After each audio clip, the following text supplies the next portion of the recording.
Hare Krishna. Hare Krishna. Hare Krishna. Om Jnana Timirandhasya Jnananjana Salakaya Chaksharunmilitam Vena Tasmai Shri Gurave Namaha. Sri Chaitanya Manobhishtam Sthapitam Yena Bhutale Swayam Rupa Kadam Hindagati Swapadachitam Vandhyam Shri Guru Shri Yutapata Kamalam Shri Gurum Vaishnavam Shri Rupam Sagrajatam Sagana Raghunatanitam Samsajivam Sadvaitam Savadotam Parijana Sahitam Krishna Chaitanya Devam Shri Radha Krishna Padan Sahakana Lalita Shri Visakhadam Namo Vishnupadaya Krishna Prasthaya Bhutale Srimate Bhaktivedanta Swamiti Namini Namaste Saraswati Deve Gauravani Pracharana Nirvisesha Sunyavadi Paschatya Deshtarani Panchakalpatrabhya Chakrapasindho Kevacha Bhutanam Pavanebhyo Vaishnavebhyo Namo Namaha.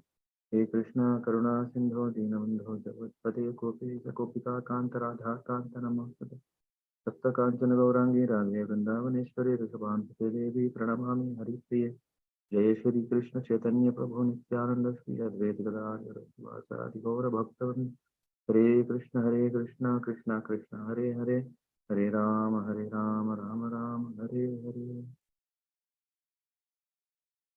Narayana Namaskrityam Naram Chaiva Narottamam Devim Saraswatim Vyasam Tato Jayamudirayet Mishta Prayesha Abhadresha Nityam Bhagavata Sevaya Bhagavata Uttama Shloke Bhaktir Bhavati Naishtiki Krishnaya Vasudevaya Devaki Nandanaya Cha Nanda Gopa Kumaraya Govindaya Namo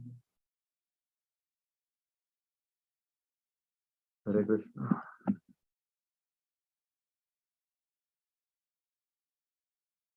Is there someone who would like to read today's chapter who has not read recently?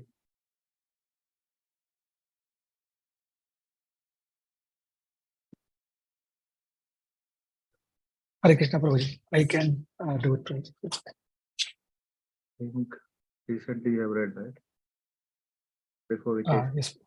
Yes. Yeah, thank you. Anyone else? Prabhuji, can I? I think you also got a turn before that. It's been a long time, Prabhuji. Okay. Okay, yeah, then feel free to read. Thank you, Prabhuji. Om Namo Bhagavate Vasudevaya. Om Namo Bhagavate Vasudevaya. Om Namo Bhagavate Vasudevaya.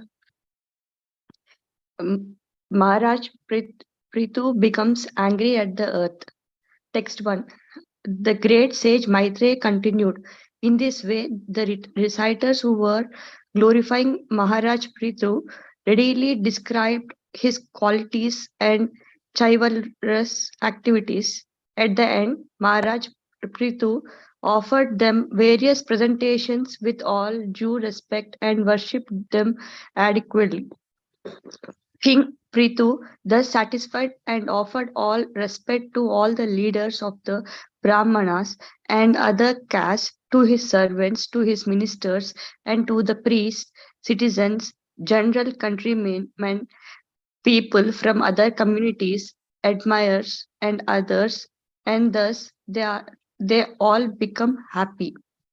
Vidura inquired from the great sage Maitreya, "My dear Brahmana, since Mother Earth can appear in different shapes, why did she take the shape of a cow? And when King Prthu milked her, who became the calf, and what was the milking pot? The surface of the earth is by nature low in some places and high in others. How did King Prthu level the surface of the earth? And why did the king of heaven, Indra, steal the horse meant for the sacrifice? The great saintly king Maharaj Prthu received knowledge from Sanat Kumara, who was the greatest Vedic scholar. After receiving knowledge to be applied practically in his life, how did the saintly king attain his desired destination? Prthu Maharaj was a powerful incarnation of Lord Krishna's potencies.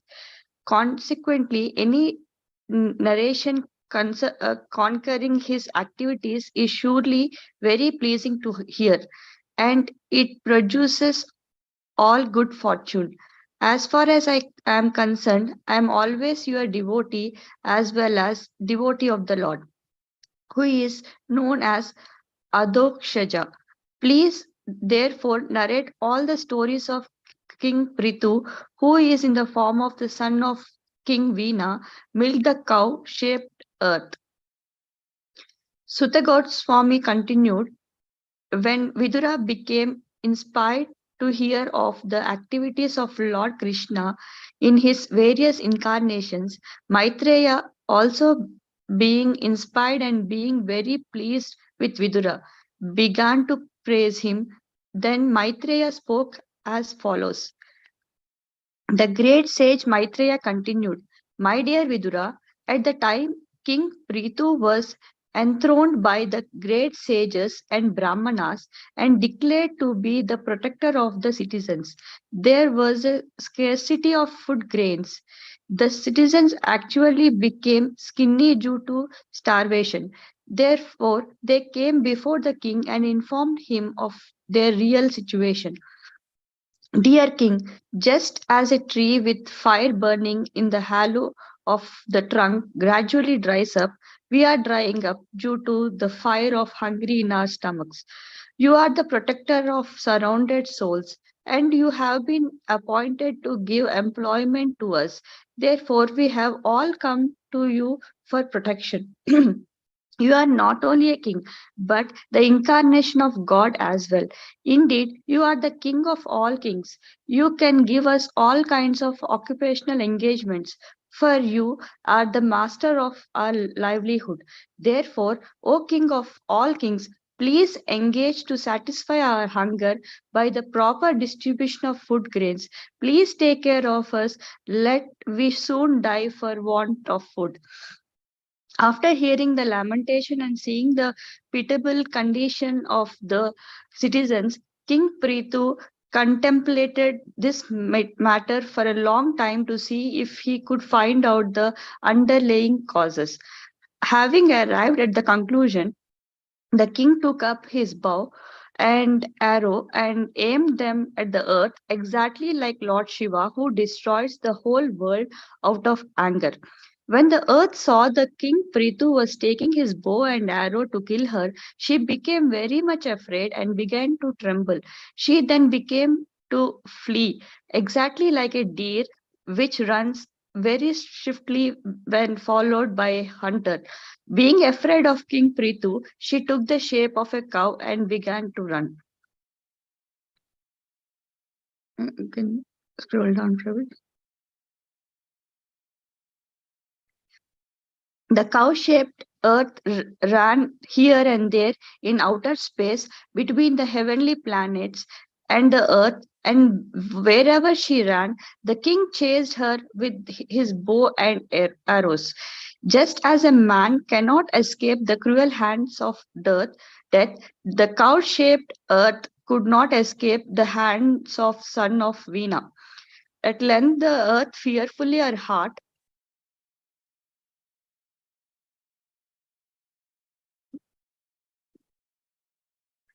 aggravated, turned back in helplessness. Addressing the great opulent King Prithu as the knower of religious principles and shelter of surrounded, she said, please save me. You are the protector of all living entities. Now you are situated as the king of this planet. The cow-shaped earth continued to appeal to the king.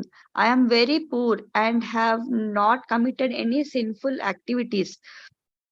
I do not know why you want to kill me, since you are supported to be the knower of all religious principles. Why are you so envious of me, and why are you so anxious to kill a woman? Even if a woman does commit some sinful activities, no one should place his hand upon her. And what to speak of you, dear king, who are so merciful? You are a protector and you are affectionate to the poor.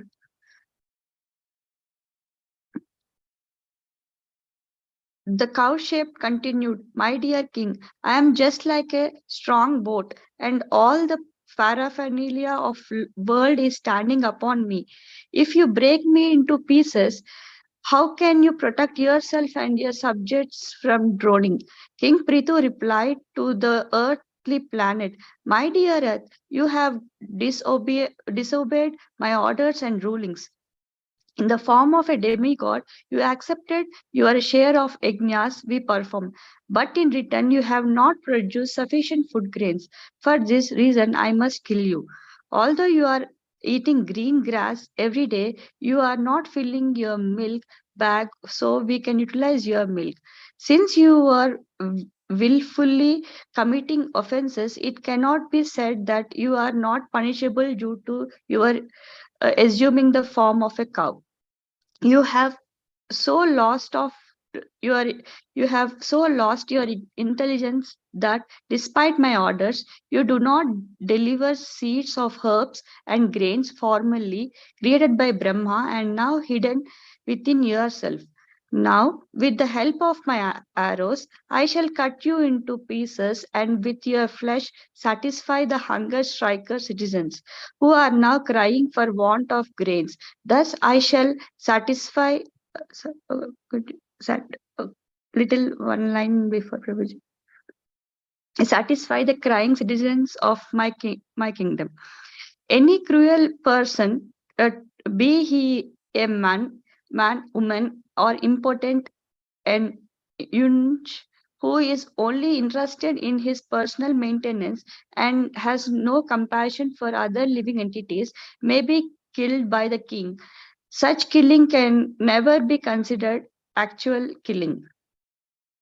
You are very much puffed up with pride and have become almost insane. Presently, you have assumed the form of a cow by your mystic powers. Nevertheless, I shall cut you into small pieces like grain, and I will uphold the entire population by my personal mystic powers. At the time, Prithu Maharaj became exactly like Yamaraja, and his whole body appeared very angry. In other words, he was angry personified. After hearing him, the planet Earth became to tremble. She surrendered and with folded hands began to speak as follows. The planet Earth spoke. "My dear Lord, O Supreme Personality of Godhead, you are transcendental in your position, and by your material energy, you have expanded yourself in various forms and species of life through the interaction of the three modes of material nature. Unlike some other masters, you always remain in your transcendental position and are not affected by the material creation, which is subject to different material interactions. Consequently, you are not bewildered by material activities." The planet Earth continued, "My dear Lord, you are the complete conductor of the material creation. You have created this cosmic manifestation and three material qualities, and therefore you have created me, the planet Earth, the resting place of all entities.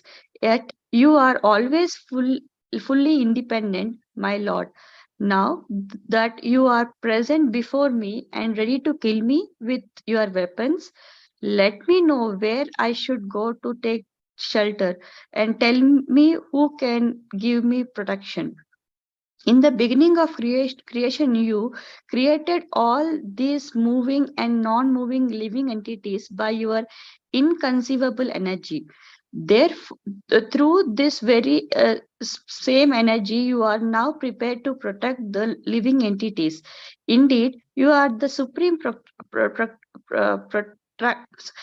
protector of religious principles.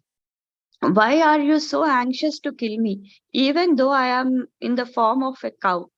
My dear Lord, although you are one, by your inconceivable potencies, you have expanded yourself in many forms. Though the agency of Brahma, you have created this universe. You are therefore directly the Supreme Personality of Godhead. Those who are not sufficiently experienced cannot understand your transcendental activities because these persons are covered by your illusory energy.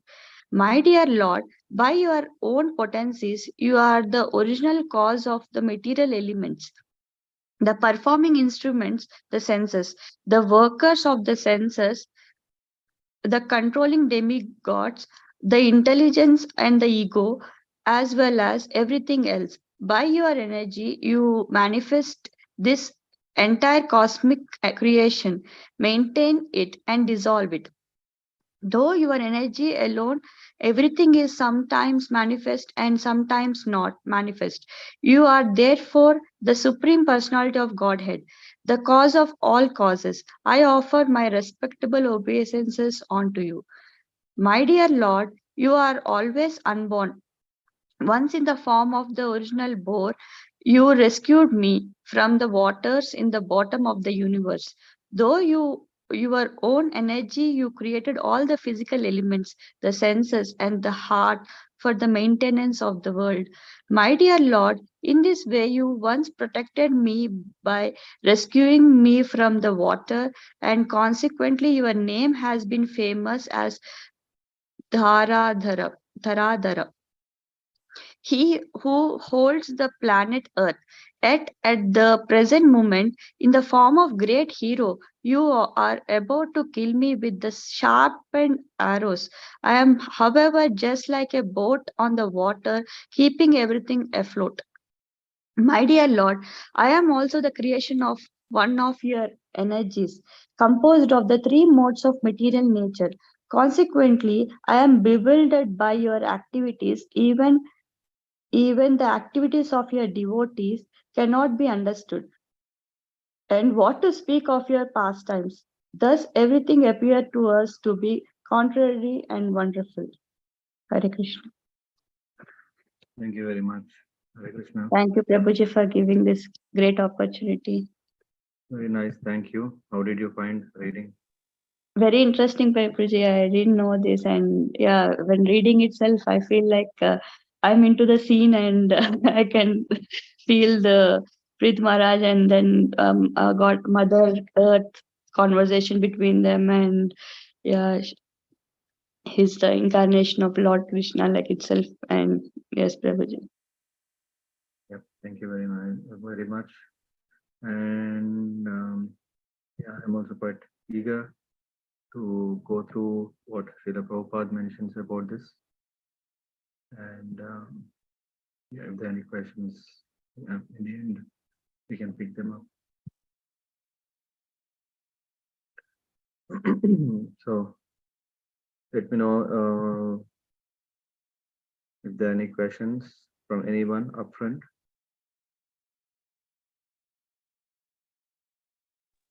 Hare Krishna, Prabhuji. Yes. King Prthu, was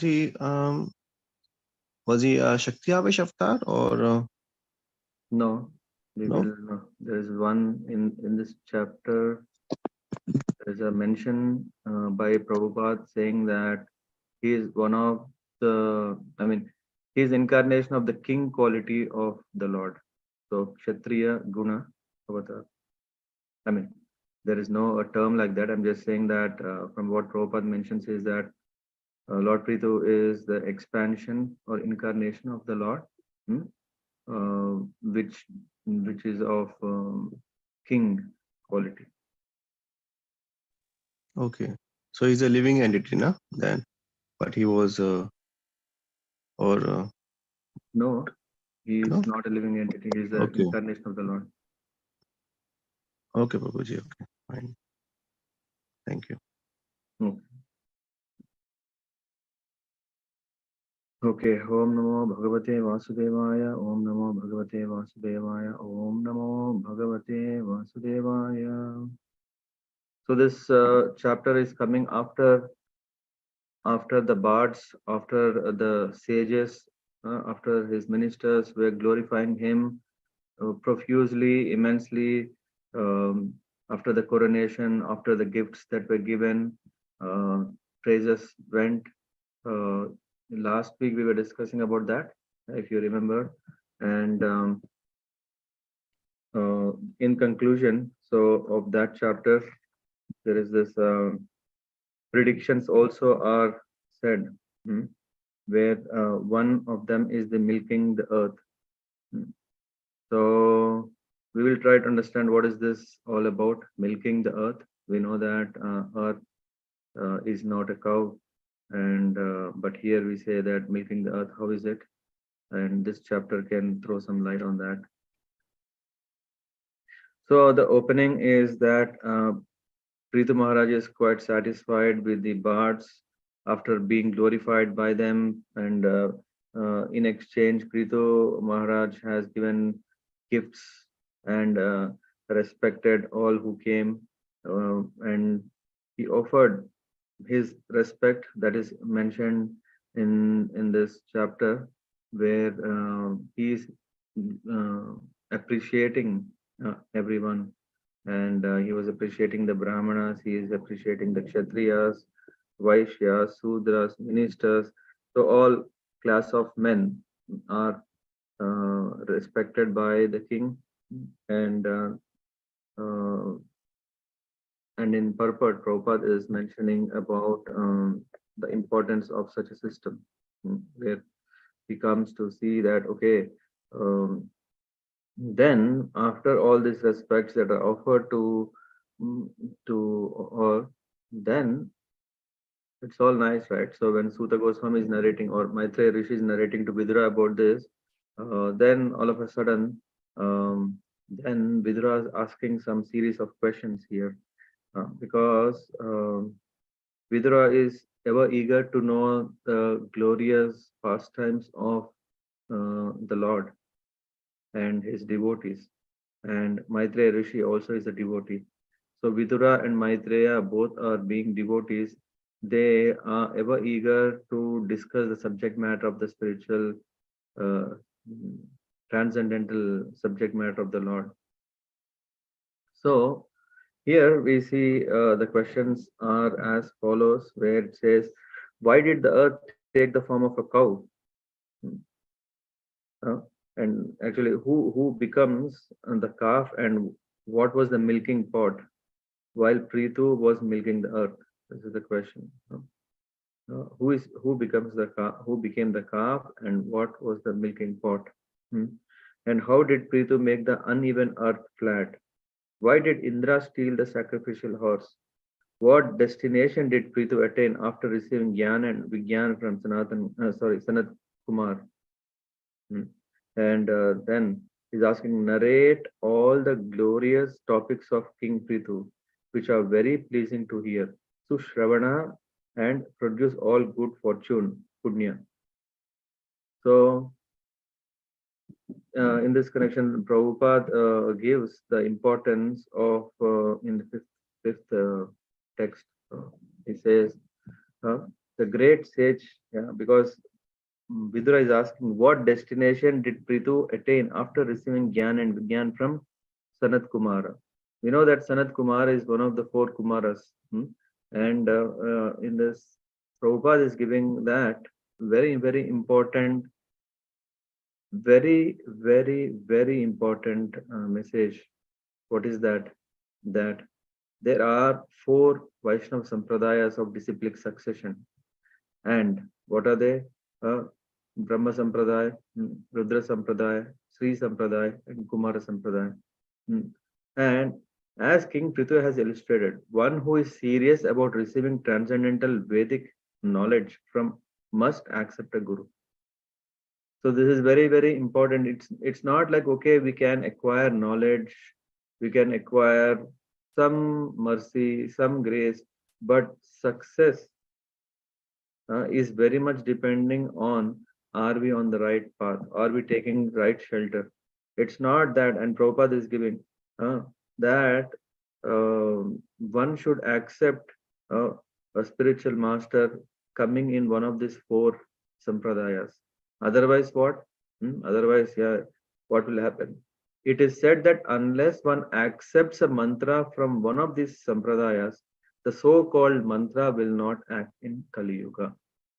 This is what Srila Prabhupada mentions, and this is also very important that we can't just think first at a very, very low level. Some people think that we don't need a guru.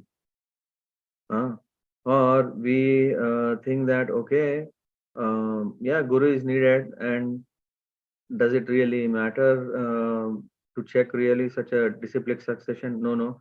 I have heard about a great person, and his greatness impressed me, and because of that I'm inspired to serve him. Let me accept him as my spiritual master. No. Intelligent person, however, know that such mantras will never be successful, and as such, they never patronize such upstart spiritual groups. So, if we are bold and to be very, very straight, yeah, and not on our own understanding, but understanding from the disciplic succession, we understand it's very important that we check ourselves, how are we positioned, and people should be very careful of these non-sensual sampradayas, because we don't even have intelligence what is right, what is wrong. So best check is it coming under these four lineages. To get some facility for sense gratification, unfortunate people in this age receives mantras from these so-called sampradayas. Prthu Maharaj, however, showed by his example that one should receive knowledge from a bona fide spirit sampradaya. Therefore, Maharaj Prthu accepted Sanat Kumar as his spiritual master. Going forward, then there is this next Prthu Maharaj. Yeah, Prthu Maharaj is was a powerful incarnation of Lord, and in this here in the purport, Prabhupada is mentioning, as far as material world is concerned, Lord Brahma, Lord Vishnu, Lord Shiva are all emanations from Krishna. These three incarnations of Krishna are called Guna Avatar. The material world is governed by the three modes of material nature, and Lord Vishnu, Lord Brahma, Lord Shiva respectively take charges of mode of goodness, passion, and ignorance. And Adirasa Prabhu here, Maharaj Prthu is also an incarnation of those qualities of Krishna by which one rules over conditioned souls. Yeah. So this is not the gunas. This is saying that incarnation of those qualities of Krishna by which one rules over conditioned souls. In this verse, the word adokshaja means beyond the perception of material senses is very significant. No one can perceive the Lord by mental speculation. Therefore, a person with poor fund of knowledge cannot understand the Lord. So that is the reason the Lord is also called by adokshaja. Why? Because the material senses is beyond the perception of material senses. Hence, the Lord is called adokshaja. And then Sutta Goswami continued. Now, when Vidura became so much eager and inspired to know about Prthu Maharaj, Maitreya Rishi was also even further enthusiastic to speak. Why? Because this is about what? That is the nature of spiritual talks. Maitreya, also being inspired and being very pleased with Vidura, began to praise him. Then Maitreya spoke as follows. Yeah. So this is very, very important. If we want to understand, have we advanced even an inch in spirituality, it is all how are we relishing the spiritual talks? Are we just pulling ourselves to low propensities to discuss non-devotional matter, or are we taking time and effort and eagerness to engage ourselves in Harikatha? So that is a way to understand, are we lazy in spiritual life, or are we very active and enthusiastic? So here we see that Vidura is inquiring, and the more and more Vidura is inquiring, the more and more Maitreya is encouraged to speak. This is what Prabhupada mentions. A symptom of spiritual talks is that no one feels tired. Thus, upon hearing the questions of Vidura, Maitreya Rishi did not feel disgusted but rather felt encouraged to speak at greater length. And then what did he speak? What did he speak? Is that he's saying that citizens have approached. This is Maitreya Rishi is saying that King Prthu was enthroned by the sages and Brahmanas and declared to be protector of the citizens. And then after that, what happened was there was time where there was a scarcity of food grains. The citizens actually became skinny due to starvation. Therefore, they came before king and informed him of their real situation. And in this, Prabhupada is explaining how important it is to have a proper Varnashrama system. If we have a Varnashram system based on the principles of what Lord has enacted, then everything will be nice. But when an evil king like Vena ruled, what did the Brahmanas do? They killed him. And when the time came, it was that Brahmanas who have also churned the arms of Vena and from whom Prthu Maharaj appeared. Yeah. So here it's so important that information is given here in concerning the selection of the king by the Brahmanas. So Brahmanas in the society have a very important role to play. The Brahmanas are should be in a position to select a right king. And according to Varnashrama system, Brahmanas are considered to be the head of the society and therefore to be situated in the topmost social position. Because we are calling as Kshatriya the rulers, but the rulers are being counseled and they have to consult Brahmanas so that they can rule properly, because they are aware about the Vedic injunctions, principles, regulations, rules, and everything. And through the light of this knowledge, the rule should happen. So in this narration, it is clearly indicated that Brahmana used to control the royal power. Just like Vena is killed, and here we see that here we have an indication of how the Brahmanas elected King Prthu to the throne as the protector of the citizens. And the citizens, being skinny due to hunger, approached the king. So this is what happens.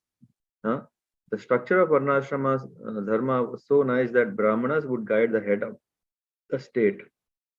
The head of the state would then give protection to the citizens.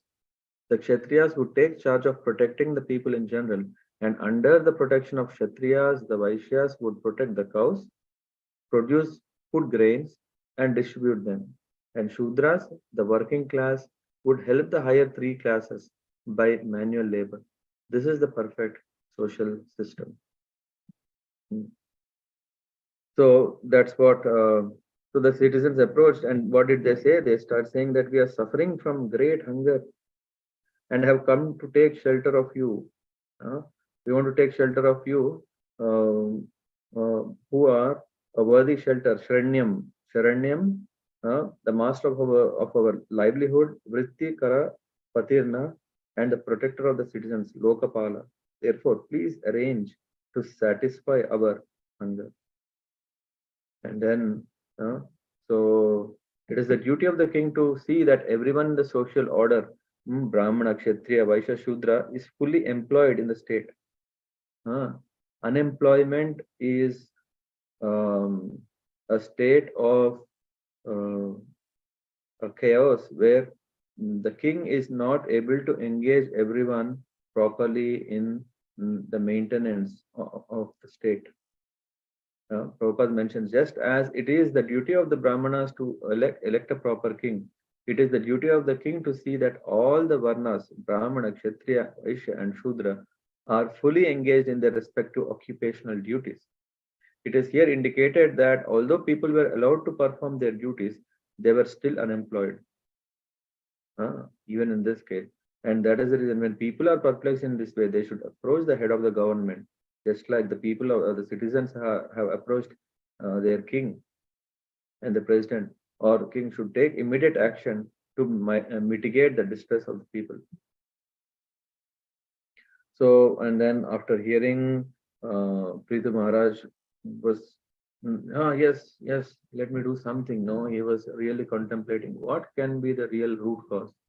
So this is very, very important. Even if we go into Ramayana, there is some very nice counseling that Lord Ram gives to Bharat when he was sent back to Ayodhya to rule on his behalf.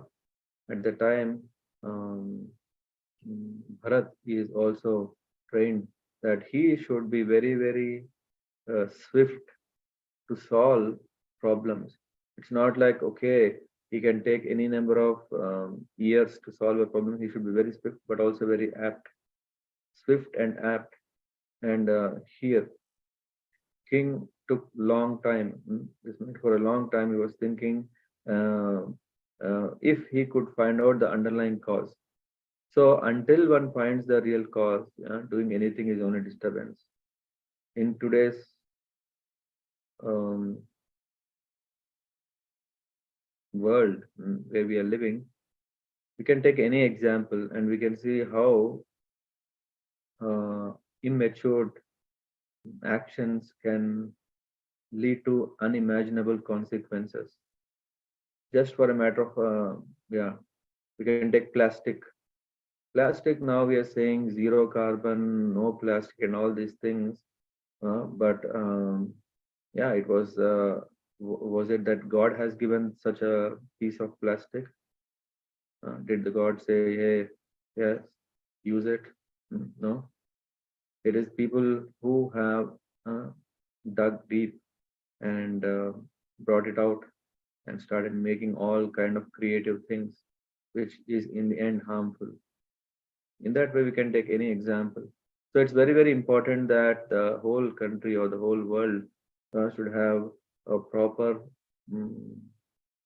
head, which is the Brahmana community who is counseling, and a leader community who is ruling, a Vaishya community who is engaging in proper trade affairs, and also the Shudra community, who engage in supporting everyone. And by that supporting, we are also supporting ourselves. Just like I am now working in a company, I am supporting my company, and the company is giving me my salary. So, having arrived at a conclusion, the king took up his bow and arrow and aimed them at Earth, exactly like Shiva, who destroys the whole world out of anger. So here, what happened is, after such a serious contemplation, King Prthu came to conclusion that this is the cause of this hunger of his citizens is Earth, because Earth is not producing food grains, and we know that starvation is because lack of food. So King he could understand that it was not the people's fault. Why? We may think, no, it's people's fault. No, he has contemplated and has scrutinizingly took the issue, and he found what is the root cause. He says, for they were not lazy in executing their duties. Rather, Earth was not producing sufficient grains. This indicated that the Earth can produce sufficiently if everything is properly arranged. But sometimes Earth can refuse to produce food grains for various reasons. So here he's seeing that his people, he can see that they are engaged in their respective duties that they have to follow. He's seeing that no, at least they are not lazy in executing their duties. There are other causes that enable the earth to produce profusely or to stop producing. King Prthu found out the proper cause and took the necessary steps immediately. What did he do? When the earth saw that King Prthu was taking his bow, just seeing King Prthu raised, and earth trembled out, and she took the form of a cow and ran away as if a deer is running away to escape from a hunter. In order to avoid the wrath of king, she spoke she took the shape of a cow. How is it possible that earth can take form of a cow? Prabhupada mentions that just as a mother produces various children, both male, female, the womb of Mother Earth produces all kinds of living entities in various shapes. Thus, it is possible for possible for Mother Earth to take an innumerable shapes. So it's possible. That way, Earth can, whatever we are seeing is actually a form of Earth that we are seeing. Can take this shape of a cow, and then she thought it is wise to take the shape of cow to avoid King Prithu's arrows, because first it is a feminine and it's cow, and in that way, therefore king, however, could understand this fact. It's not only Earth is intelligent to take the form of a cow. King also understood that the reason, and then therefore he did not stop chasing. Rather, he went and he chased the Earth. And after that, and because of this chasing, now Earth thought, okay, there is no escape. Just as man cannot escape the cruel hands of death, the cow-shaped Earth could not escape the hands of the son of Vena. At length, the Earth, fearful, her heart aggrieved, turned back in helplessness. And helplessness, Earth starts reasoning, hey, King, what is this happening? Addressing the great king as follows, the Earth started saying, please save me, you are the protector of all living entities. Now you are situated as the king of this planet, so I am also to be protected. The cow-shaped Earth addressed Prthu as Dharmagya. You know the principles of religion. And what is that? What is that saying? What is the religion's principles are saying? Dharma is to protect woman, a cow, a child, old aged person, a brahmana.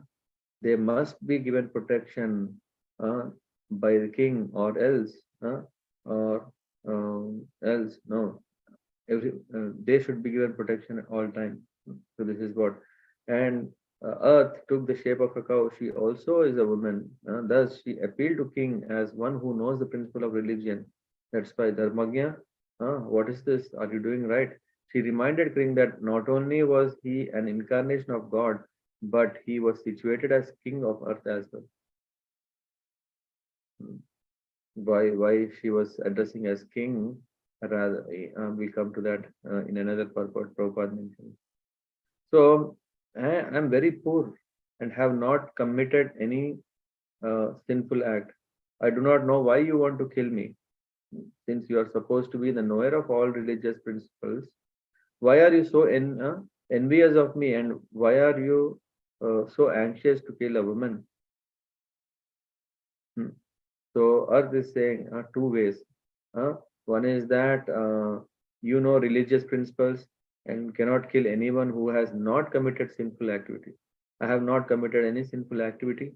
And the second thing is, even apart from this, a woman is not to be killed even if she does commit some sinful activities. Since the earth was innocent and was also woman, the king should not kill. That is the plan. That's the idea. No one strikes even a sinful woman.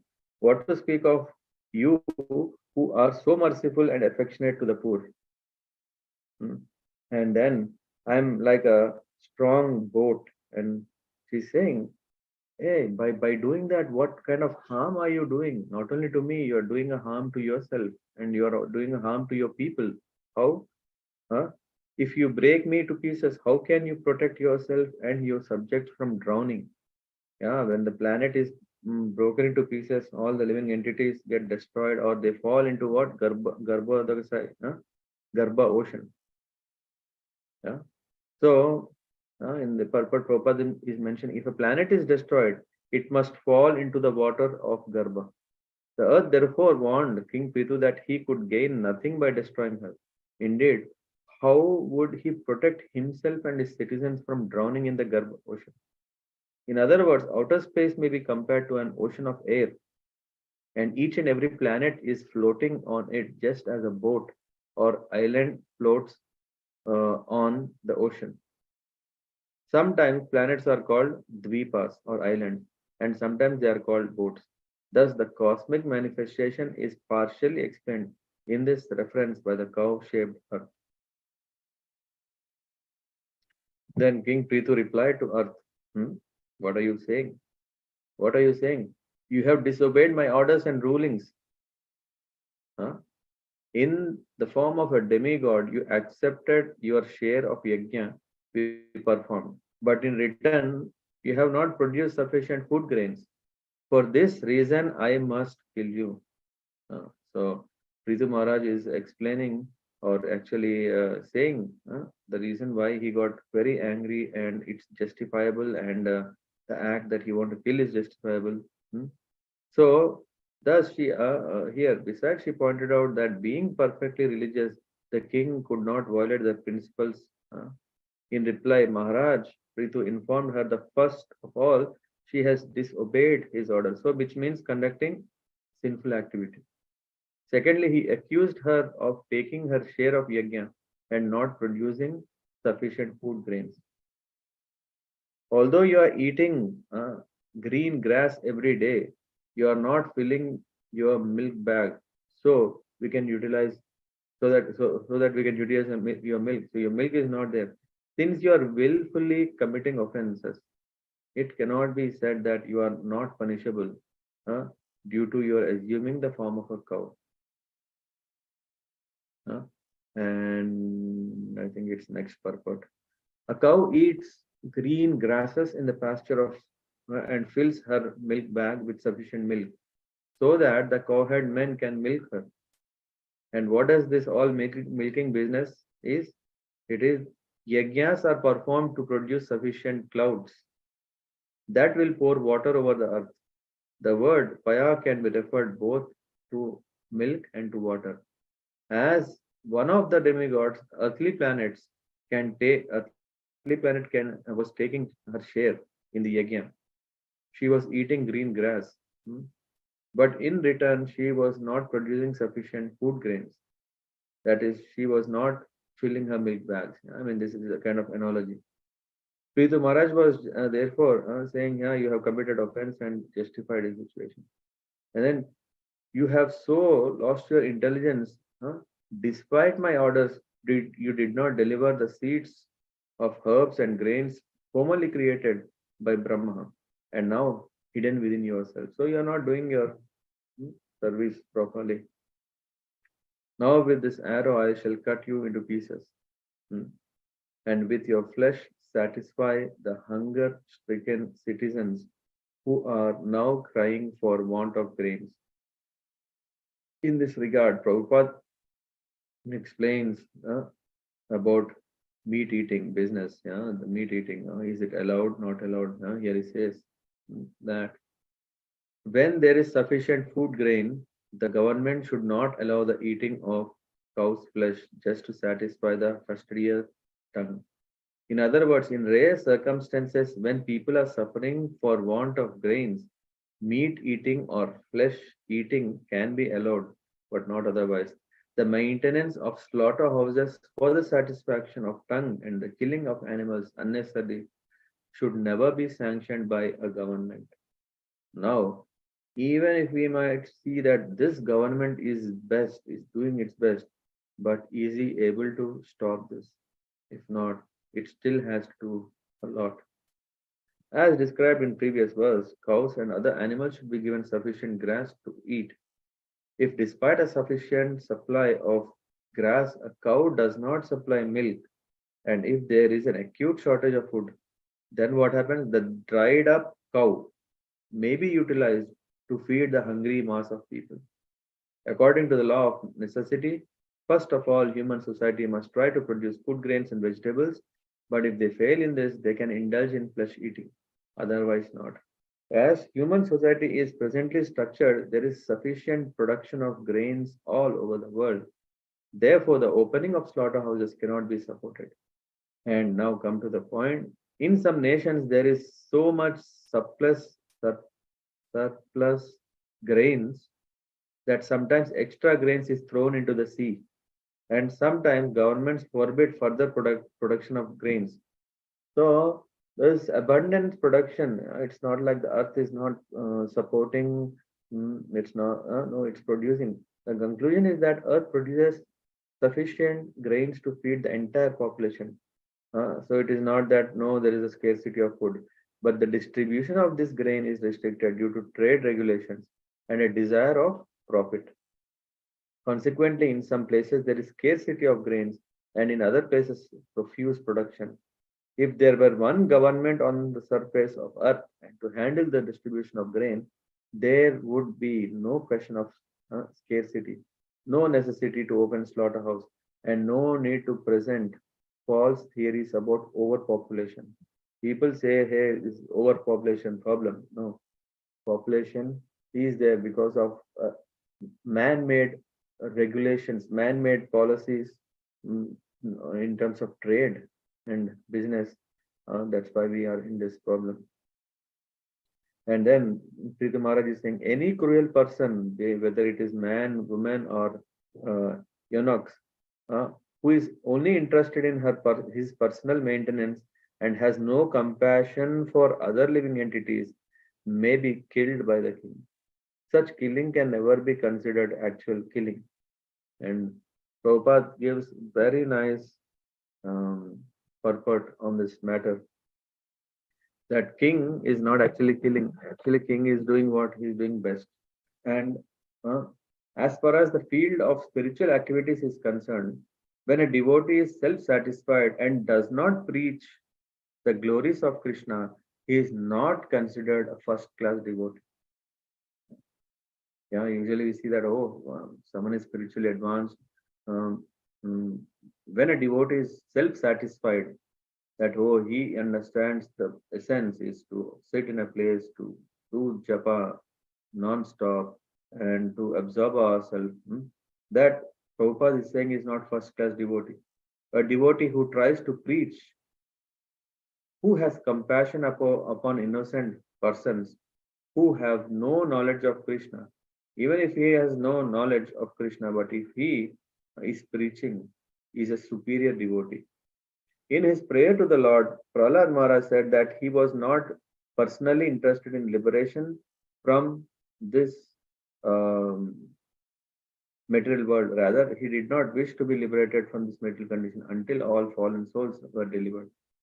Even in the material field, if a person is not interested in others' welfare, he should be considered to be condemned by the personality of Godhead. So this is what is happening here. And then Prthu Maharaj is saying, you are so much puffed up with pride and have become almost insane. Presently, you have assumed the form of a cow by your mystic power. Nonetheless, I shall cut you into pieces. And you are saying that if I cut you into pieces, then I am at risk and my people are at risk. My living entities, my creation is at risk. No. He is saying, as far as the destruction of the citizens is concerned, Maharaj maintained that he could uplift everyone with his mystic powers. So it's not that, earth should be there, only then everything can be maintained. No, he said, I have, with my mystic powers, I can maintain. And Prabhupada mentions how. Prabhupada is mentioning, Prthu Maharaj is the incarnation of Lord Vishnu. Sankarshan, Prthu Maharaj possessed the power of Sankarshana, which is explained by scientists as what? Power of gravity. Power of gravitation, whatever we are saying, through which everything is upheld, right? That is what is actually Lord's potency. This is what Sankarshana Shakti. The Supreme Personality of Godhead is holding millions of planets in space without any support. Similarly, Prthu Maharaj would not have any difficulty supporting all his citizens.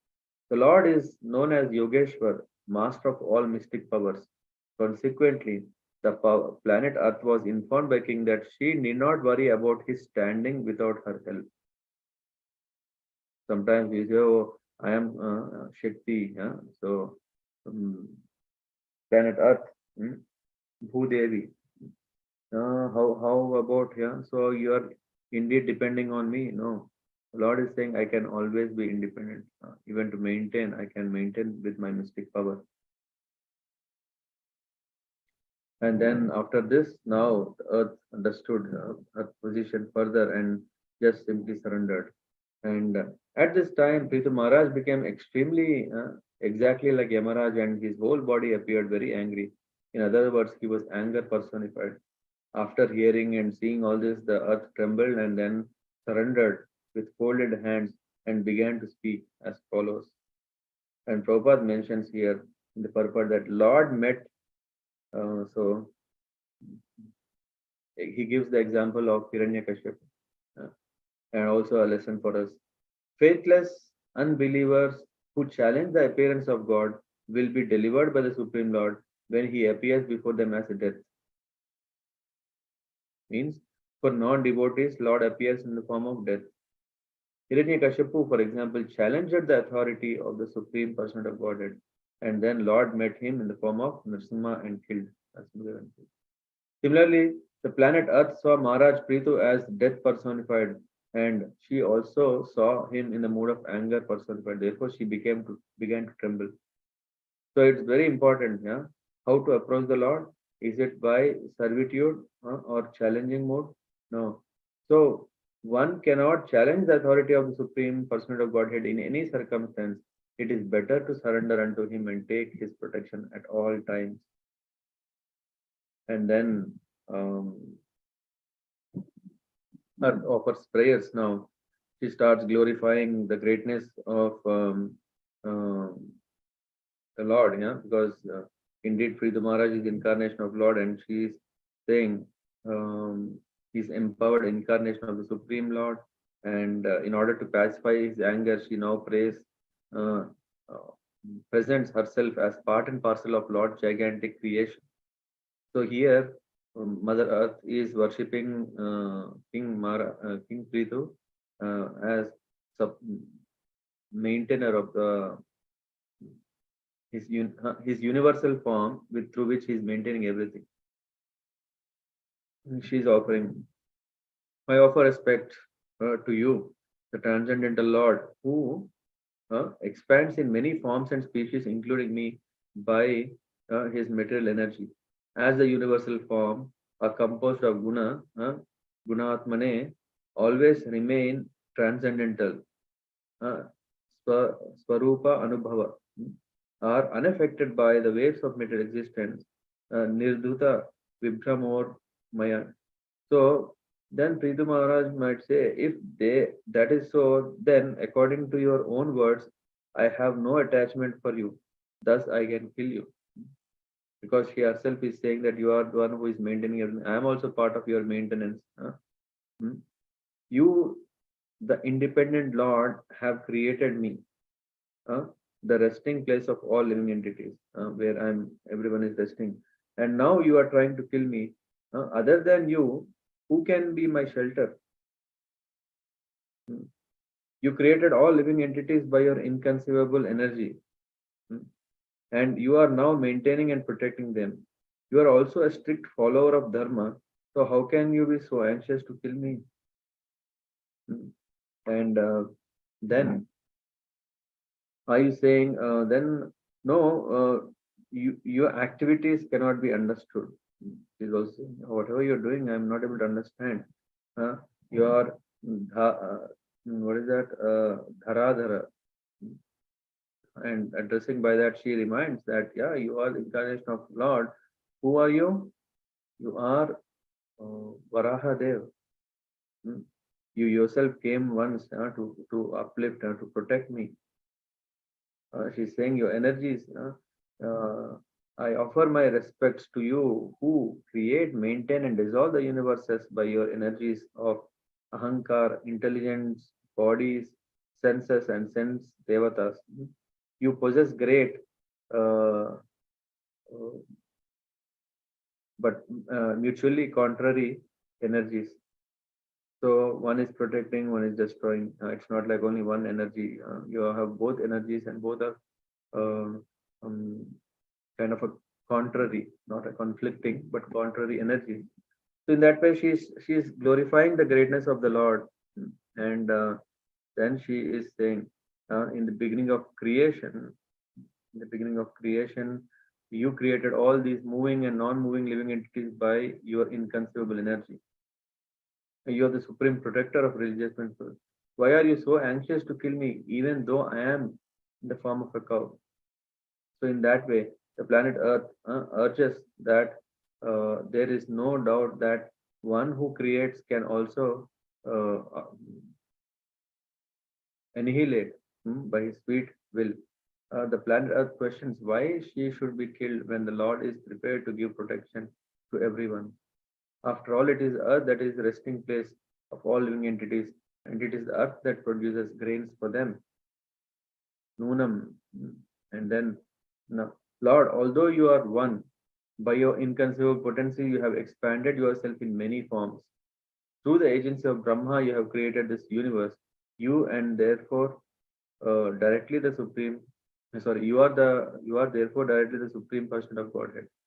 Those who are not sufficiently experienced cannot understand this, your activities, because these persons are covered by your illusory energy. Uh, so, Lord is covered by this, his Atma Maya, so by his own potency through which it's not easy to understand. One who is experienced and is favored by the Lord can understand that everything is being done according to the Lord's supreme plan.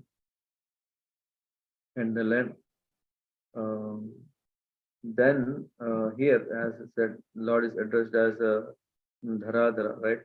In my dear Lord, you are always unborn. Once, in the form of the original boar, you rescued me from the waters in the bottom of the universe. Through your own energy, you created all the physical elements, the senses, and heart for the maintenance of the world. And then no one can understand the activities of the Lord. Due to poor fund of knowledge, human beings sometimes think the Lord's activities contradictory. It's not contradictory, it is contrary. It is very difficult to understand. And I am bewildered. This is what now Earth is saying. I am not able to understand what you are doing. Um, it's not like, okay, you're doing something wrong, but I'm not understanding. Why? Because um, I am also the creation of one of your energies. You created me, you composed. Consequently, I am bewildered by your activities. Even the activities of your devotees cannot be understood. And what to speak of your pastime? Thus, everything appears to us to be contradictory and wonderful. See, contradictory is a negative way to see, hey, what is this? And wonderful is a positive. And this itself is like a very uh, hard to understand how that something can be so wonderful but seemingly contradictory. And in that, Prabhupada is mentioning the act in the purport. The activities of the Supreme Personality of Godhead in his various forms and incarnations are always uncommon. When it is uncommon, how can we understand? If it is common, we can correlate. When it is common, we can. It's easy to understand, but it is uncommon. Never heard. It's hard to understand. Never seen. Hmm. It is not possible for a tiny human being to estimate the purpose and plans of such activities. Therefore, Srila Jiva Goswami has said that unless the Lord's activities are accepted as inconceivable, they cannot be explained. So, whenever we come across something that we really not make, it doesn't make sense to us. Why this in this Leela, like so and so happened?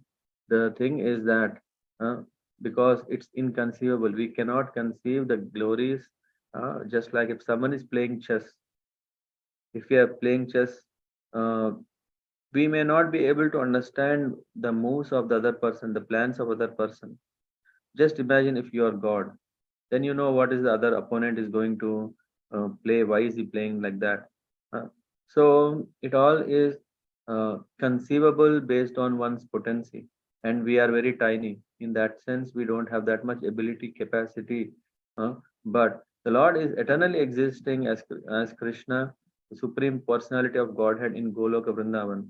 He has also simultaneously expanded himself in innumerable forms, beginning with Lord Rama, Lord Nrsimha, Lord Varaha, and all incarnations coming directly from Sankarshan. Sankarshan is the expansion of Balaram, and Balaram is the first manifestation of Krishna. Therefore, all these incarnations are known as Kala. In Brahma Samhita, yeah, Ramadimurti Shukala, Niyamena Tishtan. In Śrīmad-Bhāgavatam, it is confirmed that all the incarnations are partial expansions or Kala, or the Supreme Personality of Godhead. However, Krishna is the original Supreme Personality of Godhead. One should not take the plural number of the word Ishvara Nam to mean that there are many Godheads. The fact is that God is one, but he exists eternally and expands himself in innumerable forms and acts in various ways. But he exists eternally and expands himself in innumerable forms.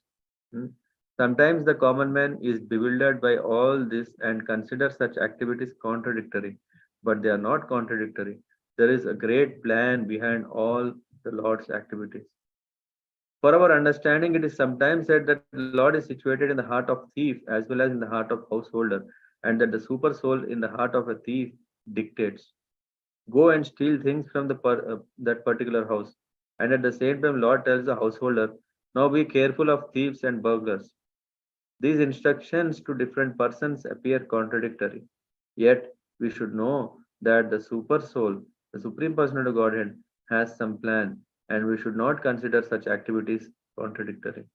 The best course is to surrender unto the Supreme Personality of Godhead wholeheartedly, and being protected by Him, remain peaceful.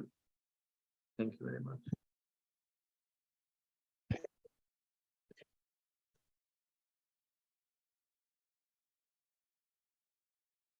Okay, we did conclude this chapter.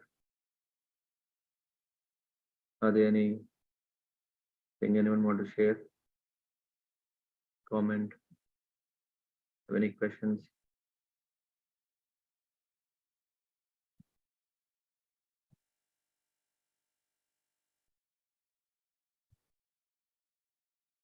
Hare Krishna, Prabhuji. Prabhuji, nice, chapter, and I had few questions like, I'm sorry for this. It was like a double standard sometimes because Lord himself took Varahavadara to save Mother Earth. But I think that was also answered by, Prabhupada towards the end of the, verses.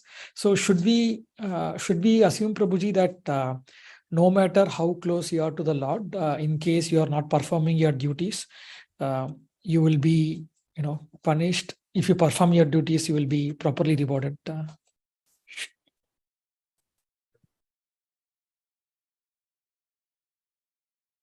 I mean, yeah, it all is in the hands of the Lord. Whether he will punish or not, he is sole independent to take action. But as we see here in the case of Maharaj Prthu, he is king. Yes. He is not a husband. Like in the case of Varaha, Swami, where Lakshmi, who is a personification, Earth is personification of Lakshmi, right? Mhm. So, and after taking out Earth, then he married, right? It's not that he married and then.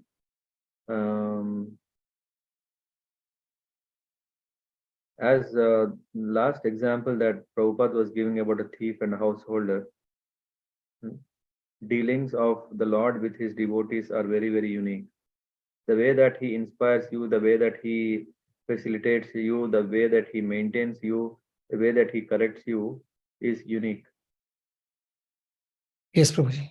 Very, so it is, and then for just like if in a family someone is physically challenged, and for physically challenged the dealings are different, and for a normal child the dealings are different, and for a child who is a miscreant, Dushkritino, and the dealings are different. And now here the same person, right? Same earth, the same earth, white, So same Satish is one day very good boy and one day very bad boy. Yes. Yes. What to do? To praise when you're bad or to correct? Yeah, correct, Prabhuji. That's right. Yeah. So the dealings are to be understood. And then, of course, yeah, you might have a good reason why you are doing like that. This is what we'll be going to hear from Mother Earth. What is the real reason why she is not producing grains? Because Earth is saying, yeah, you have set up some, just like in the case of Ramayana, where we see the Sagara, he didn't come. When Lord was asking, requesting, then the Sagara didn't come. But when it came, then it said, oh Lord, you only set up this that I should not overflow, right? It's not like, okay, I should evaporate. No, I am the shelter of so many beings who are resting in my stomach, right? So I'm giving protection. Right? Right, Prabhuji. I think So, I think this narration was nice, Prabhuji. So probably we should wait for the next thing why Mother Earth didn't produce properly. yeah. I mean, we should also hear her situation, right? Correct. Thank you, Prabhuji. Hare Krishna. And I think in next two, I mean, the questions that Vidura has asked in 17th chapter are answered in next two chapters, 18 and 19. Okay, Prabhuji. He asked like 5-6 questions, right? Okay. And we have not yet come to Indra level healing. And then, so through this, I really like how the eagerness of Vidura is so helpful for us to get into this dilemmas resolved, because otherwise we will not have faith in the Lord. Hey, how come that he protected Earth and how come he is now shooting arrow? True, Prabhuji, very true. Yeah, that thought I was thinking why this double chant, but yes, Prabhuji, looking forward to it. Hare Krishna. Yeah, it will be unfolded. Okay, Prabhuji. Hare Krishna. Thank you, Prabhuji.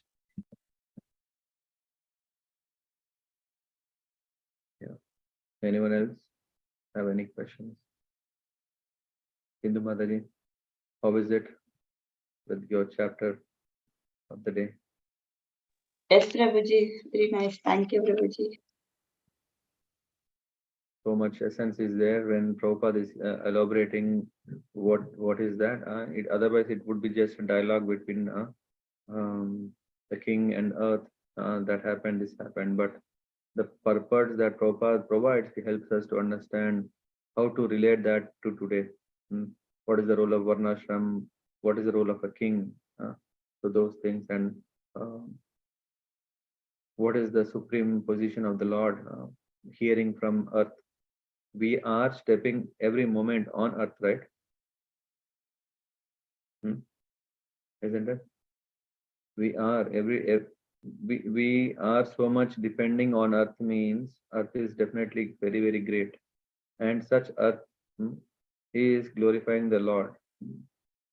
So just understand the supreme position of the Lord.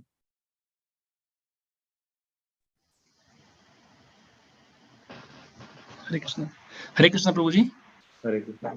Hare Krishna. Dhanavad Pranam. Prabhuji, actually, there was also one point, very important point here in this katha about how we deal with the cows, like the slaughterhouses and people are killing the cows and unnecessary. Even if we have plenty of food stuff in this earth, we have even more than required food stuff in the earth, but still we are killing the cows for the sense gratification.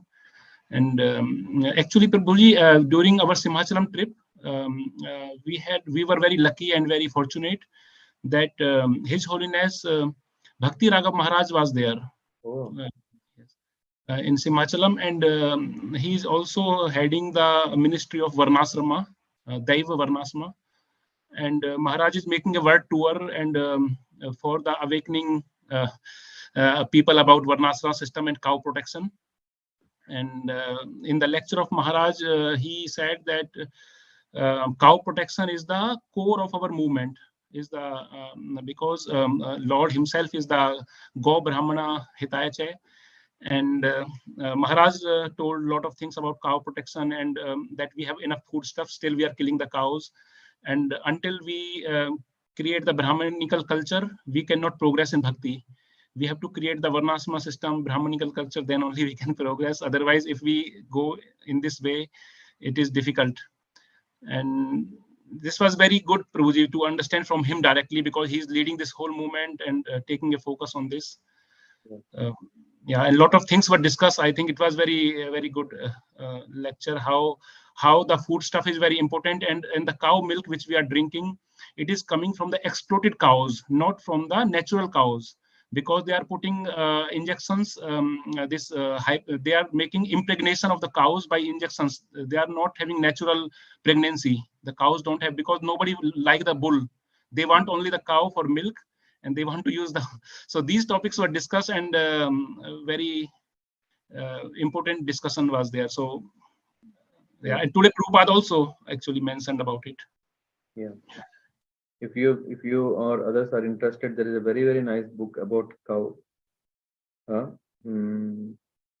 written by His Holiness Krishna Kshetra Maharaj. I don't know if anyone saw this book. I think I shared this book once, maybe 2 years, 3 years back. Very nice book, and he didn't present it from a ISKCON or from a religious point of view. He presented it from a scientific, because he presented it in, I think, University of Cambridge. Yeah, very nice book. Gives about why cow is considered saintly, even to that level scientifically, and with logic and reason. That is one thing, and other thing is that it's very foolish, right? Because when we want food grains, right? And if cows are there, when cows graze the land, then the land becomes fertile. And when the land becomes fertile, then what happens? The grains, it's suitable for agriculture. Food and grains and vegetation, everything will be very flourishing and lushy. Rather, what is happening is there is a lot of fields that are cultivating soya, what is it called? Some beans, right? Yes. And what is it? What is it fed with? And sorry, this soya, one can sustain his life, right? So if we take these soya products and everything, vegetables, one can maintain oneself. But rather, what is happening is, for the interest of business, for the interest of taste and everything, this beans is not fed directly to the people, but this feed is fed to the cows, so that the cows can build muscle. Yeah, so that the cows, because cows also need a lot of food. So rather, this food is directly given to people. Is the right word is soya? From where is soya coming? Beans, right? Soya beans. Yeah. So a lot of cultivation is happening for actually for slaughterhouses. Yeah. So maintain slaughterhouses, because otherwise there are no animals, right? Just imagine for us, we are so much dependent. For animals, they are also so much dependent on earth. Yeah, for all this, and lots of fields are cultivated only for this. And then what is happening? To produce soya fields, a lot of water is used. Yes. A lot of quantity. Yeah, for watering, maybe to get tomatoes is not so much, but for soya beans, agriculture cultivation is very expensive. So first of all, a lot terrain of land is required to cultivate this, and so much is when the animals are fed or the cows are fed. How much the cows, they need a lot of time to develop that meat. So first of all, a lot of water is wasted, lot of land is wasted, and what happens is, in the end, when the slaughterhouses, they kill animals cruelly, like pigs, like cows, what is happening is a lot of blood, right? To wash that blood, because also a lot of water is wasted. So in that way, Yes. so much water wastage happens and a lot of vegetation is wasting just because people want to make best business. It is not that, okay, we may have, what is it called, less vitamin B12 or omega and all these things is nonsense. Rather, if we can really take shelter of earth, everything is coming. Because how is curd having B12 when it is exposed? I mean, when the agriculture, right?